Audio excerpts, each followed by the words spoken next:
Recently, I've been getting asked, how do I find my septic system on my own? And I figured today's a great day to show you how to do it. And that's because we have a system that's built in 1960 and nobody knows where it is and there's no access at grade. Because of that, I'm going to take you with me as we try to identify where the system is, and I'm going to give you some practical tips that you can use yourself to find your septic system on your own. It truly is not that hard, and I have confidence that you're going to be able to do it yourself.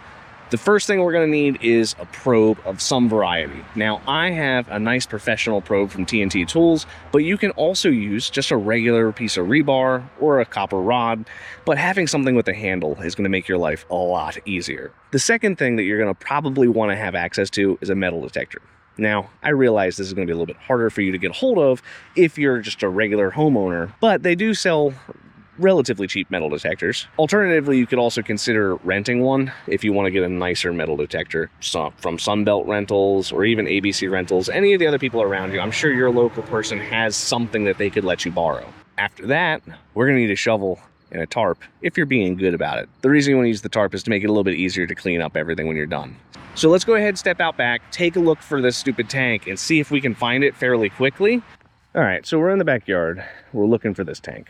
We don't really see anything obvious, but we do see a nice little trough right here in the middle of the yard. There's no clean out, no access, nothing crazy going on.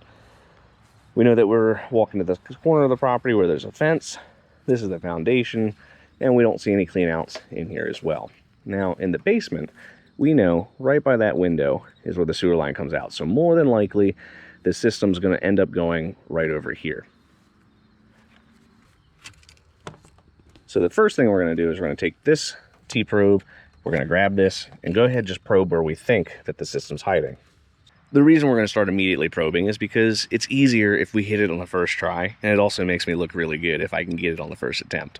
When you're probing down, what you're looking to do is hit a large, solid object, the tank, at a relatively consistent depth. So if I hit it the first time, I'm going to move over a foot or two, hit it again, and if I'm hitting something solid at the same depth, and it's large, the chances of it being one really big rock are very limited.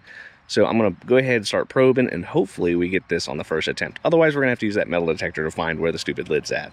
All right, so we're going to go ahead and take our probe. I'm pretty confident something might be going on over here. So we're going to pick, this spot looks pretty good. So let's go ahead and probe down. Nothing. All right, so now we'll move over to where some dead grass is. Give that a probe. Nothing. This a few more times. There's something there. That might just be clay, though. We see that there's some clover over here. So let's work our way back towards the house. See if we can get lucky.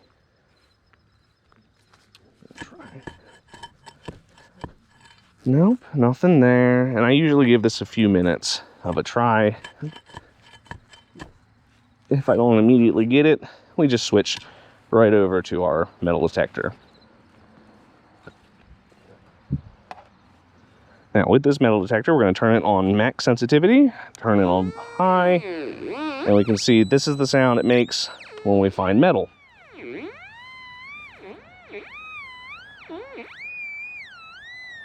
So we're close. So something's right here. So now we grab our probe again, and we probe right there.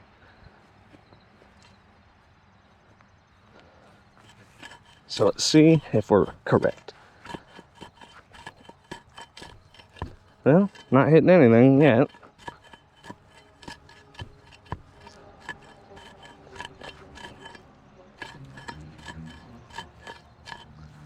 All right, so we missed it on those few probes. So we're going to take this again, lower the sensitivity, sweep this area till we get a more specific spot.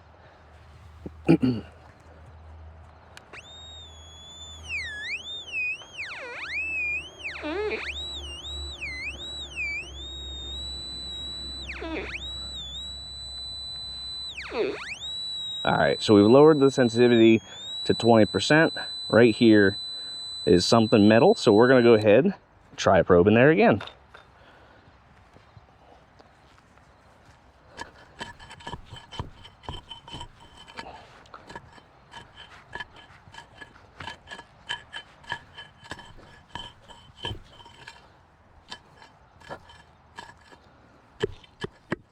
Oh, That sounds like something to me. So we'll go ahead and get some flags, mark this out so we can figure out exactly how big it is, get the shovel, and open her up. Now we've got all 4 corners probed out, and again we're just taking that probe, hitting the edges until we get a nice consistent depth, and now we know this is where the lid's at. So the next step is to uncover the lid. I'll see you in a few seconds. As you can see, a little bit of dirt, no big deal. We have our riser lid off, and now we have perfect access to the septic system. Hopefully you found this useful and helpful in actually finding your own septic system. Most of the times it's not actually going to be that hard to find because a lot of people have them marked or accessible at the surface. In this particular circumstance, we had to find it because nobody knew where it was. And that's okay. That's what we're here to help you do. However, it will make your life a little bit easier if you as the homeowner know where your system is. If this helped you, leave a comment below. Let me know. And if you're struggling, leave a comment. Maybe I can help you come up with some strategies on how you can locate your septic system so you can properly maintain everything that you have at your house. Till next time, guys.